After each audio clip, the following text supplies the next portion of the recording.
स्वागत है आपका हमारे चैनल पर। अगर आप बिहार से राज्य के हैं तो बिहार सरकार ने ईडब्ल्यूएस प्रमाण पत्र जो है कि नई गाइडलाइन जारी कर दिया गया है। इसमें जो है पहले काफ़ी परेशानी होती थी सर्टिफिकेट बनाने में।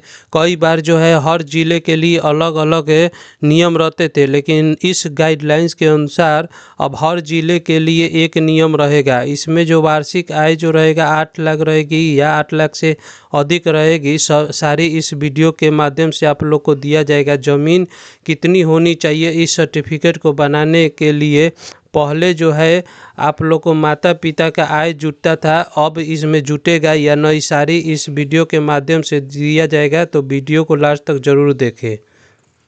इस वीडियो में हम आपको बिल्कुल आसान भाषा में बताएंगे नई गाइडलाइंस 2026 के अनुसार कि ईडब्ल्यूएस प्रमाण पत्र क्या होता है, कौन बनवा सकता है और कौन इसे नहीं बनवा सकता है।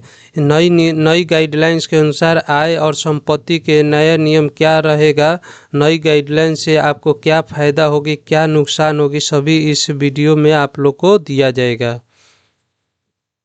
होता है कि ईडब्ल्यूएस प्रमाण पत्र क्या होता है। तो ईडब्ल्यूएस सर्टिफिकेट यानी इकोनॉमिकल वीकर सेक्शन सर्टिफिकेट होता है। यह एक तरह का आय और संपत्ति प्रमाण पत्र होता है। सामान्य वर्ग यानी जनरल कैटेगरी के आर्थिक रूप से कमज़ोर लोगों को पढ़ाई और सरकारी नौकरी में 10% के आरक्षण का लाभ मिलता है। इस सर्टिफिकेट को बनाने से जो मतलब सामान्य वर्ग यानी कैटेगरी के हैं, उसे सरकारी नौकरी में 10% का आरक्षण का लाभ मिलता है। यानी अगर आप जनरल कैटेगरी से हैं और आपकी आर्थिक स्थिति कमज़ोर है तो यह प्रमाण पत्र आपके लिए बहुत ही महत्वपूर्ण है। तो अब बात करते हैं कि नई गाइडलाइंस के अनुसार ईडब्ल्यूएस प्रमाण पत्र कौन बना सकता है। तो सबसे पहली शर्त यह है कि आवेदक जो है जनरल कैटेगरी यानी सामान्य वर्ग का होना चाहिए। यानी अगर वो एससी, एसटी और ओबीसी वर्ग से आते हैं तो आप ईडब्ल्यूएस प्रमाण पत्र आप नहीं बना सकते हैं। गाइडलाइंस के अनुसार जो है आय सीमा क्या होनी चाहिए। तो आवेदक के परिवार की वार्षिक आय 8 लाख से कम होनी चाहिए। यानी जो इस सर्टिफिकेट को बनाना चाहते हैं उस परिवार के जो वार्षिक आय है 8 लाख से कम होनी चाहिए। अगर परिवार की कुल आय 8 लाख रुपये या उससे ज़्यादा है तो ईडब्ल्यूएस प्रमाण पत्र नहीं बना पाएंगे। यानी अगर 8 लाख से ज़्यादा है तो आप लोग इस सर्टिफिकेट को आप लोग नहीं बना सकते हैं। 2026 नई गाइडलाइंस के अनुसार संपत्ति के नियम में क्या बदलाव हुई है। तो सरकार ने साफ कर दिया है कि ज़्यादा संपत्ति वाले लोग ईडब्ल्यूएस में शामिल नहीं होंगे। अगर आपके पास यह संपत्ति है तो आप लोग ईडब्ल्यूएस के सर्टिफिकेट आप लोग नहीं बना सकते हैं। तो 5 एकड़ से ज़्यादा अगर कृषि भूमि है तो आप लोग इस सर्टिफिकेट को नहीं बना सकते हैं। 1000 वर्ग फुट से बड़ा फ्लैट हो तब भी आप लोग इस सर्टिफिकेट को नहीं बना सकते हैं। शहर में 100 वर्ग गज से फ्लैट अगर है तो आप इस सर्टिफिकेट को नहीं बना सकते। गांव में 200 वर्ग गज से ज़्यादा आवासीय ज़मीन है तब भी आप लोग इस फॉर्म को नहीं बना सकते। यानी सिर्फ आय कम होना ही काफ़ी नहीं है, संपत्ति की सीमा भी तय कर दी गई है इस नई गाइडलाइंस के अनुसार।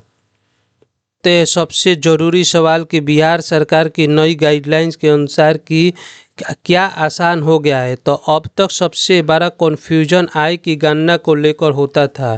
कई लोगों का आवेदन इसलिए अटक जाता था क्योंकि माता पिता की आय भी जोड़ी जाती थी पहले।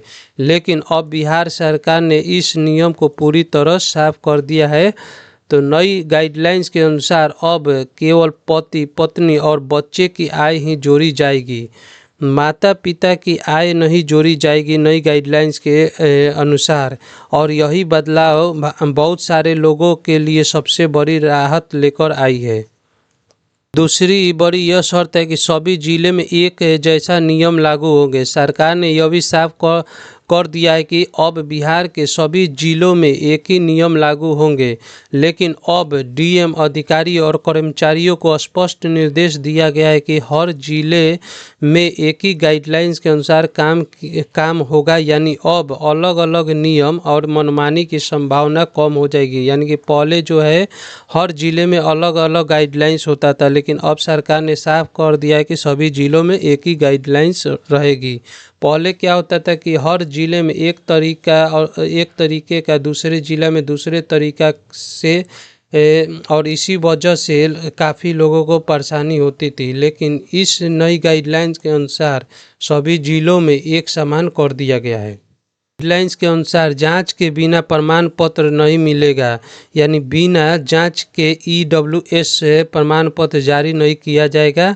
यानी अब आवेदन की सही तरीके से जांच होगी और उसके बाद ही आप लोग का प्रमाण पत्र यानी सर्टिफिकेट जारी किया जाएगा। इससे दो बड़े फ़ायदा होंगे कि एक तो गलत लोगों को लाभ नहीं मिलेगा और सही और पात्र लोगों को इसका फ़ायदा डायरेक्ट मिलेगा। नई गाइडलाइंस और नियम के अनुसार आम लोगों को क्या फ़ायदा होगा, तो इस नई गाइडलाइन से आम लोगों को क्या फ़ायदा होगा, इससे लोगों को कई बड़े फ़ायदे मिलेंगे। जैसे काम जल्दी होगा, नियम अब साफ रहेंगे और बार बार ऑफिस नहीं जाना पड़ेगा, अनावश्यक कन्फ्यूजन कम होंगे, सही पात्र लोगों को ही लाभ मिलेगा, सिस्टम ज़्यादा पारदर्शी और आसान बनेगा। धन्यवाद।